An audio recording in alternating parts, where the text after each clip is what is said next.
Welcome to the Media Line. I'm Lawrence Rifkin. Joining me is Dr. Yonatan Freeman, a political scientist from the Hebrew University of Jerusalem.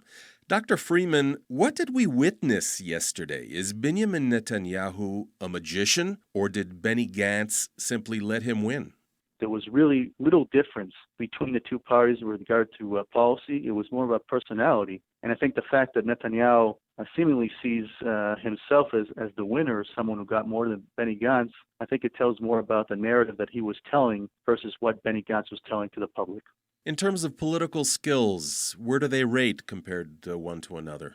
Netanyahu has had decades of political experience, knowing how to talk to a crowd, having more charisma, really knowing how to work the field, having a grassroots movement compared to Benny Gantz, which has very little political experience, seemingly was seen as someone that's being moved and pushed by his advisors and rather than him making the initiative. So I think a major difference was that support that was given to Netanyahu was based upon his personality and the fact he was able to project more of a clear narrative, a clear difference in why one should vote for Netanyahu. And that was compared to Benny Gantz, who was less saying, why vote for me, but rather saying, why don't vote for him. The outcome of a specific politician or head of a specific party can determine who is asked first to try to put together a coalition.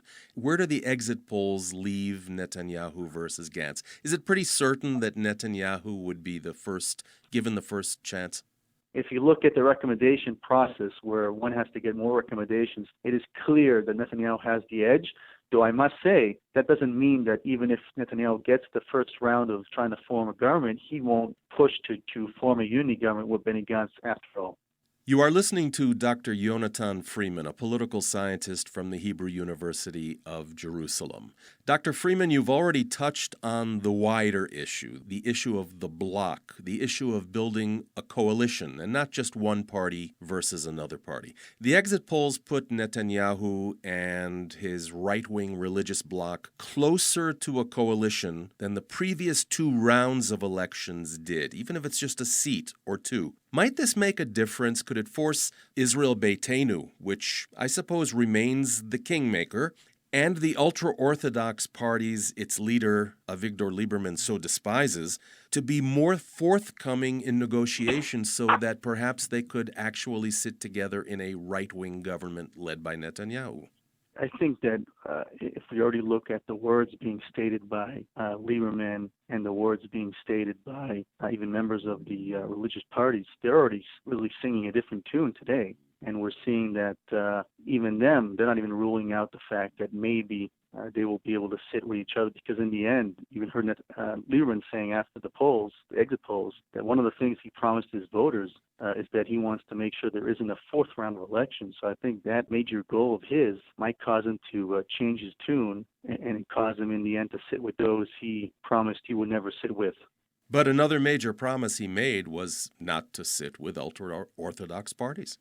True, but if you look at what's on the mind of his voters, and really generally all the voters in Israel, big consensus is really trying to form a government or form something that will prevent a fourth round of elections. So I think in the end, looking at the situation, looking at this wider goal or desire by the wide range of the public, and the fact that he even lost, according to the exit polls, his power compared to the second and first round, could mean that in the end he might think of what not just maybe will prevent a fourth election, but might also give him more power the next elections come around, because in the end, if he doesn't do it, that might lead to his power waning even more. Finally, Dr. Freeman, there's the elephant in the room. Netanyahu goes on trial in another couple of weeks for 3 separate cases of alleged corruption. He received a certain outcome from these elections. He beat his challenger. What does this say about the Israeli electorate? Here they have a candidate who has been indicted and who is about to go on trial for some very serious charges. And still, he wins an election, at least according to the exit polls. What does this say about the electorate? Or what does this say about the choice that they are given? Well, I think we have to look at who really was supporting Netanyahu. I think he has his core base that finds him as a personality that should lead the country. But I think another big part of who came to support him in the end is really people who are against the narrative of the justice system being someone who should, set the tone and be the one that really decides for the majority who their leader should be. So I think the fact that the public chose Netanyahu is something that should really tell these institutions not so much why they're for Netanyahu, but rather why they should reform themselves and change the way they're talking and thinking so that things that they think should cause the electorate to act differently will really make a difference when the elections come around. Dr. Yonatan Freeman, thank you for joining me at the Media Line. I'm Lawrence Rifkin.